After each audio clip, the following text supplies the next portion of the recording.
Hi, this is Frode and welcome back to Actualize Notes TV.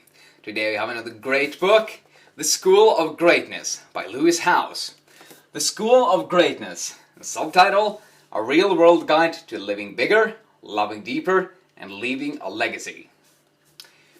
Lewis Howes has an amazingly inspiring backstory, and the short version is, he went from being an elite athlete and professional football player to being injured and living on his sister's couch, while also being out of work, onto hustling a ton, and then building a multi-million-dollar online business. And now he's a sought-after keynote speaker, high-performance business coach, lifestyle entrepreneur, host of the School of Greatness podcast, and more. And truly an inspiring person. And in this book, he gives us, as the subtitle suggests, a real-world guide to living bigger, loving deeper, and leaving a legacy. So if you're into that, I think you'll love the book. And I also think you'll especially like it if you're young and ambitious, as I also talked about in our last episode on black hole focus. With that, let's just get started with our first big idea, which is unique greatness. As you may know, if you watch many of these episodes, I am really fond of Abraham Maslow, who is the founder of the Pyramid of Needs, who created that theory. And he once said that what one can be, one must be. He didn't say what others can be, one must be. And Lewis talks about this, that greatness isn't some external event, like standing with the gold medal and the trophy at the top of the podium when you won international championships or things like that. He talks about the unique greatness that we each have within us. And this is something you demonstrate moment to moment. It's what Brian Johnson talked about in his book, A Philosopher's Notes. And he calls this arete, which was one of the highest ideals of Greek culture, something Aristotle, Socrates, Plato, and a bunch of other philosophers embodied. And arete means something like living at your highest potential moment to moment. And this is also living with unique greatness. And you can be great at anything. You can be a teacher, you can be an entrepreneur, leader, and you can be a student, writer, whatever you want to. Just if you're living at your highest potential, and you sustain it over the long run. So where is your unique greatness? What is your point of focus? Alright, our next big idea is vision plus COA. Lewis says that if you want to be great at anything, you need to have a vision for what you want, why you want it, and by when you're going to reach it. Reach that vision. And he says that we need to make a certificate of achievement where we print it out. We write our COA, certificate of achievement. Then we write down our goal, and we write up by when we want it, and then we print it out, frame it, and hang it up on a wall. We can see it every day. And a little note there is that I've ordered a frame, and it's coming from China or somewhere, over eBay in about a month. So think about this right now. What is your number one goal for this month, year, or decade? Now think about why you want to reach it.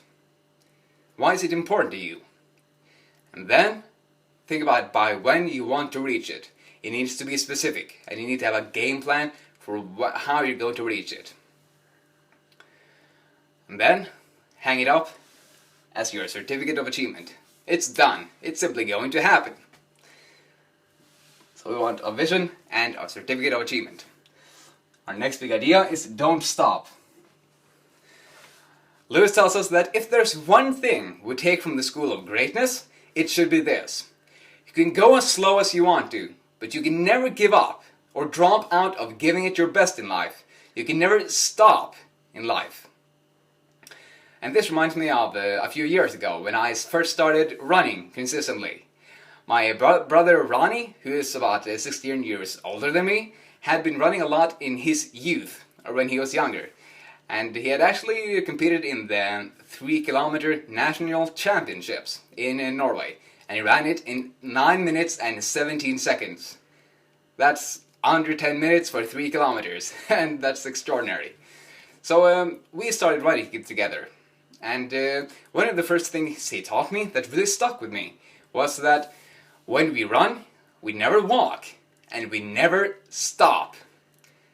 And that has stuck with me, and it's something I try to embody in every area of my life, because it really goes into every aspect of our lives. Stephen King talks about this in his book On Writing, and he says that even though your work is hard, you don't stopping because it is hard is a stupid thing to do. Sometimes you just have to push through even though you don't feel like doing it. And sometimes you're even doing well, even if all you're doing, if it feels like all you're managing to do is to shovel shit from a sitting position. I love that image. And the basic idea is that we can't stop. So think about in what aspects you're prone to stopping in your life. And just remember that you can go as slow as you want to go, knowing that you're in the right direction, but never stop. Our next big idea is hustle. This one I really love. Lewis says that there are 2 things we need to achieve great things in life. They are vision and action. But most people stop at the first part of this equation. They stop at the vision, with their dreams, which is really simple and free. But they aren't willing to pay the heavy price of taking action and hustling. Because, and that's one of the things that distinguish true greats from everyone else. They are able to hustle. So we want to develop our hustle muscle. And Lewis says that developing hustle is something many people fail in trying to wrap their heads around. Because it's not something you can really learn. You just have to go out and start taking action and do it. Hustle and show up every single day consistently, whether you feel like it or not. This reminds me of something Daniel Coyle talks about in his book, The Little Book of Talent. And he says that many people think that these elite athletes, which are really at the top in the world, have these entitled and arrogant mindsets and live these cushy lives. But they don't. They are 100% blue collar. They get up in the morning and show up to work every single day, whether they feel like it or not. They hustle. And that's something we want to do also, if we want to achieve greatness. And hustling is not something we study, it's something we do.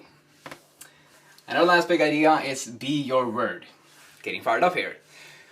Lewis says that he learned being his word when he was 11 years old, and he got caught stealing by his father. And and he remember having this tremendous amount of guilt inside of him after he lied to his father about stealing, and after he found out the truth. And his father taught him that this feeling of being sick in his stomach, that came from Lewis not being his word. And being your word means that you do what you say you're going to do when you say you're going to do it. It reminds me of a leadership principle that you need to adhere to if you want to be credible and trusted. Do what you say you will do. DWYSYWD. Do what you say you will do. Because if you don't, if you start lying and not keeping our commitments, then people will feel let down. They will feel like they don't matter.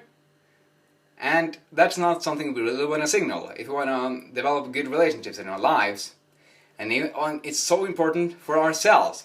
Because if we get better at keeping commitments to other people, we also get better at keeping commitments to ourselves and for the vision we are created for our lives. So the principle is simple. Be your word. And of course we fall down sometimes and do things we didn't and don't do things we say we're going to do simply because we forget. But then we just need to get back on track and try being our word. As we develop our hustle muscle by showing up day in, day out, whether we feel like it or not, we can go as slow as we want to, but we never stop as we pursue our vision, which is taped on a certificate of achievement, which is simply going to happen, where we can see it every single day. And we strive to embody unique greatness, that internal greatness we each can embody moment to moment. It's not something external. That was a quick look and passionate look at the School of Greatness. Thank you, Lewis House. Now think about the idea that jumped out at you, and I would love to hear how you're going to embody it more consistently in your life starting today. Thanks for watching. I hope you enjoyed. Look forward to sharing more. Have another awesome day. See ya.